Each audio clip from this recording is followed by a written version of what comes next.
नमस्कार श्रोते हो. संतवाणी विथ श्रीमध्ये आपल्या सर्वांचं स्वागत आहे. आजच्या या सखोल विश्लेषणात अ, आपण एका अशा विषयावर बोलणार आहोत जो आपल्या सगळ्यांच्याच अगदी जिव्हाळ्याचा आहे. अगदी बरोबर. आणि तो विषय म्हणजे पैसा. कसं आहे ना, आजकाल आपण सगळेच एका शर्यतीत आहोत. हो ना, म्हणजे कल्पना करा, आपण एका भयंकर महापुरात अडकलो आहोत. पाण्याचा वेग प्रचंड आहे, गढूळ पाणी थेट गळ्यापर्यंत आलंय बापरे. आणि श्वास घेण्यासाठी आपण धडपडतोय. पण अशा वेळी हातपाय मारून पोहत जीव वाचवण्याऐवजी समजा आपण आपल्या छातीशी एक 20 किलोची सोन्याची बॅग घट्ट धरून ठेवली आहे. म्हणजे ती बॅग तर थेट पाण्याच्या तळाशी खेचेल ना आपल्याला. नक्कीच, ती जड बॅग तिच्या वजनाने थेट खाली खेचत असते, पण तरीही आपण ती सोडायला तयार नसतो. हे ऐकायला किती मूर्खपणाचं आणि हास्यास्पद वाटतं ना. हो ना. पण खरं सांगायचं तर जर आपण मानसशास्त्रीय पातळीवर विचार केला तर आज लाखो लोक रोज आपल्या पैशांच्या बाबतीत नेमके हेच करत आहेत. अगदी हेच. आपण सगळे एका अशा धावपट्टीवर रात्रंदिवस धावतोय जिची फिनिश लाईन कुठे आहे हे आपल्याला स्वतःलाच माहिती नाहीये. ती धावपट्टी म्हणजे पैशांची शर्यत. बँकेत बॅलन्स वाढवणे, शेजाऱ्यापेक्षा मोठा फ्लॅट घेणे, लेटेस्ट गाडी दारात असणे, यात आपण इतके अडकलोय की पैसा कसा कमवायचा आणि कमावलेला पैसा कसा खर्च करायचा याचं जे मूळ मॅनेजमेंट आहे तेच आपण विसरून गेलोय. बरोबर. आणि म्हणूनच आजच्या या सखोल चर्चेत आपण ह्याच व्यवस्थापनावर बोलणार आहोत. पण यासाठी आपले संदर्भ कोणते वॉल स्ट्रीटवरचे आधुनिक अर्थतज्ञ नाहीत. नाही, तर 350 वर्षांपूर्वीचे आपले एक महान फायनान्शियल ॲडवायझर आहेत, संत तुकाराम महाराज. हो. आता बऱ्याचदा संत हा शब्द ऐकला की लोकांच्या मनात असा समज निर्माण होतो की आता सर्वस्व सोडून देण्याचे सल्ले मिळतील, गरिबीत राहण्याचे सल्ले मिळतील. म्हणजे जंगलात जाऊन बसण्याचे सल्ले. अगदी तसंच. पण हा एक खूप मोठा गैरसमज आहे. संत तुकाराम महाराज हे स्वतः त्यांच्या काळातील एक अत्यंत यशस्वी आणि प्रतिष्ठित व्यापारी होते. म्हणजे त्यांनी अँटी वेल्थ किंवा संपत्तीच्या विरोधात असं कोणतंच तत्वज्ञान मांडलेलं नाहीये. मुळीच नाही. उलट त्यांनी पैशाचे एक अतिशय सखोल आणि प्रॅक्टिकल शास्त्र जगासमोर मांडलं. त्यांनी जगाला कधीच असं सांगितलं नाही की पैसा कमवू नका. मग त्यांनी नक्की काय सांगितलं? त्यांनी सांगितलं की पैशाच्या गुलामगिरीतून बाहेर पडून त्याचे मालक कसं व्हायचं. हे शास्त्र जर आपण समजून घेतलं तर आजच्या जगातील जो ताणतणाव आहे, जे हसल कल्चर आहे, हो, त्यातून येणारी डिप्रेशनची समस्या मुळापासून दूर होऊ शकते. बापरे, हे खूपच भारी आहे. मग आज आपण त्यांच्या एका अत्यंत प्रसिद्ध अभंगाच्या आधारे हे शास्त्र डिकोड करणार आहोत. नक्कीच. या अभंगाची पहिली ओळ आहे, जोडोनिया धन उत्तम व्यवहारे. याचा सरळ अर्थ असा निघतो की संपत्ती नक्की कमवा, पण ती प्रामाणिकपणाने आणि उत्तम व्यवहार करून कमवा. इथे उत्तम व्यवहार या शब्दावर खूप मोठा भर दिलाय. म्हणजे बघा ना, आजकाल आपण बघतो की रातोरात श्रीमंत होण्याचे किती शॉर्टकट्स शोधले जातात. हो, अगदी अन्नात भेसळ करण्यापासून ते क्लायंटला फसवण्यापर्यंत. अगदी बरोबर. किंवा भ्रष्टाचाराचा मार्ग असो, या मार्गाने पैसा घरात खूप वेगाने येतो, हे खरं आहे. पण तो कधीच एकटा येत नाही. म्हणजे तो सोबत काय घेऊन येतो? तो पैसा आपल्यासोबत सततची भीती, मानसिक अशांतता आणि न संपणारं आजारपण घेऊन येतो. कारण पैसा ही केवळ एक कागदी नोट नाहीये, ती एक प्रकारची ऊर्जा आहे. एक मिनिट. पैसा ही ऊर्जा आहे आणि चुकीचा पैसा आजारपण आणतो, हे ऐकायला थोडं आध्यात्मिक वाटतंय. पण प्रॅक्टिकल जगात जर एखाद्याने कोणाला फसवून करोडो रुपये कमावले तर तो 5 स्टार हॉटेलमध्ये जाऊन आरामात राहू शकतोस ना. ती नकारात्मक ऊर्जा त्याला कशी त्रास देणार? खूप चांगला प्रश्न आहे हा. म्हणजे याचा थेट संबंध आपल्या मानवी मेंदूच्या आणि मज्जासंस्थेच्या कार्याशी आहे. अच्छा. ते कसं? जेव्हा तुम्ही जाणीवपूर्वक फसवणूक करून पैसा कमवता तेव्हा तुमच्या सबकॉन्शियस माइंडला, म्हणजे अचेतन मनाला, ते सत्य पक्क माहिती असतं. म्हणजे आपण काहीतरी चुकीचं करतोय हे आतून माहिती असतं. बरोबर. त्यामुळे मेंदूमध्ये एक तीव्र वैचारिक संघर्ष निर्माण होतो. आपण कधीतरी पकडले जाऊ, आपली पोलखोल होईल, ही भीती आतल्या आत सतत खात असते. अरे रे. आणि या सततच्या छुप्या तणावामुळे शरीरात कॉर्टिसॉल नावाचं स्ट्रेस हॉर्मोन प्रमाणाबाहेर वाढतं. आणि हे कॉर्टिसॉल शरीराचं नुकसान करतं, बरोबर? नक्कीच. हे हॉर्मोन तुमची रात्रीची झोप उडवतं, पचनक्रिया बिघडवतं आणि रोगप्रतिकारक शक्ती अत्यंत कमकुवत करतं. बापरे. म्हणजे तो चुकीच्या मार्गाने आलेला पैसा शेवटी हॉस्पिटल्सची बिलं भरण्यातच जातो तर. हो ना. घरात सतत चिडचिड आणि भांडणं होतात. या उलट जेव्हा तुम्ही प्रचंड कष्ट करून कोणाचंही नुकसान न करता पैसा मिळवता, तेव्हा रात्री शांत झोप लागते. अगदी तुमच्यात एक निरोगी आत्मविश्वास असतो. ही ती सकारात्मक ऊर्जा असते. हे खूपच लॉजिकल आहे.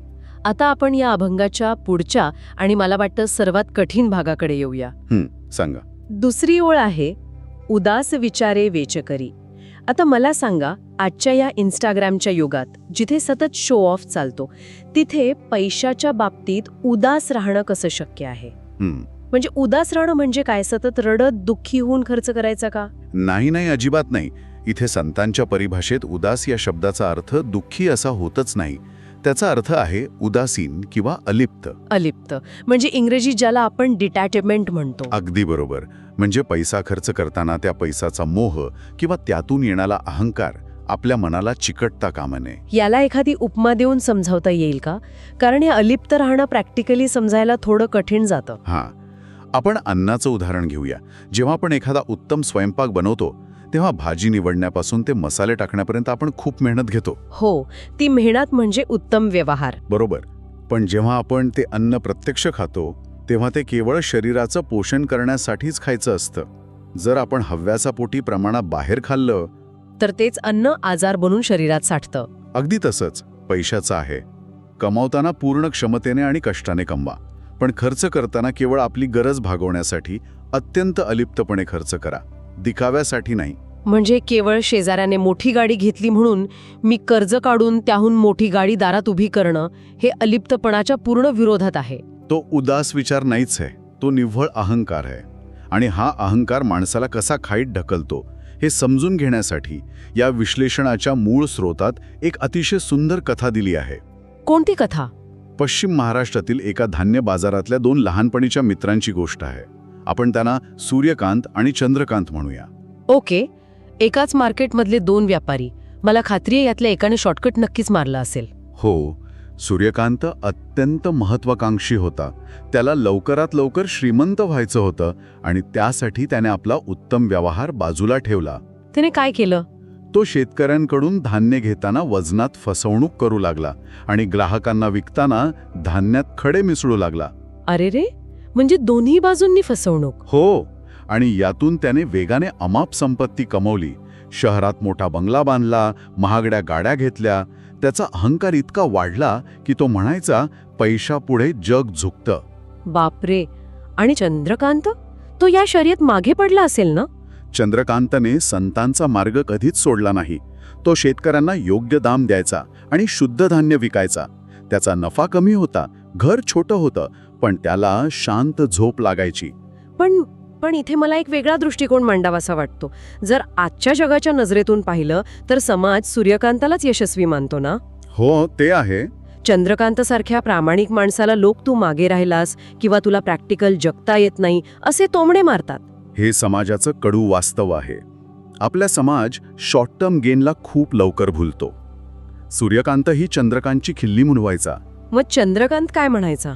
तो शांतपणे सांगायचा, तुझा पैसा तुला मखमली गादीवरही झोपू देत नाही आणि माझा प्रामाणिकपणा मला छोट्या घरातही शांत झोप देतो.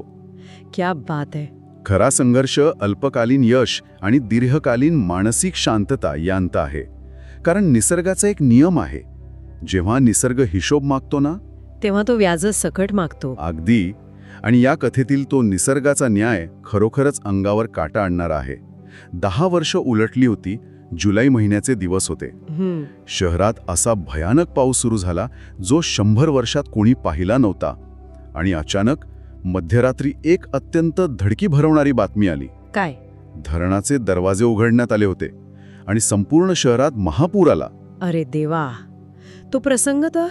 तो प्रसंग कल्पनेच्याही पलीकडे भयानक होता.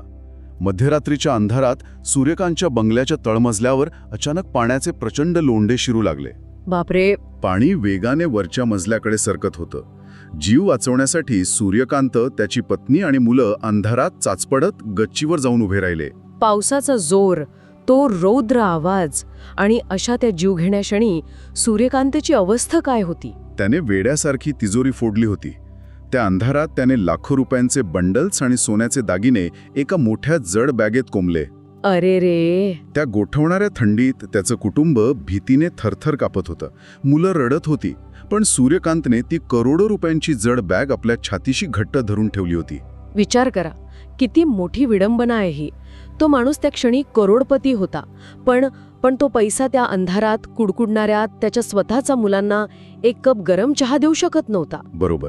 अंगावर घ्यायला एक कोरडी घोंगडी देऊ शकत नव्हता. ज्या पैशासाठी त्याने आयुष्यभर लोकांचे शाप घेतले, तो पैसा आज त्या पुराच्या पाण्यात एका ओल्या कागदासारखा निरुपयोगी झाला होता. अगदी.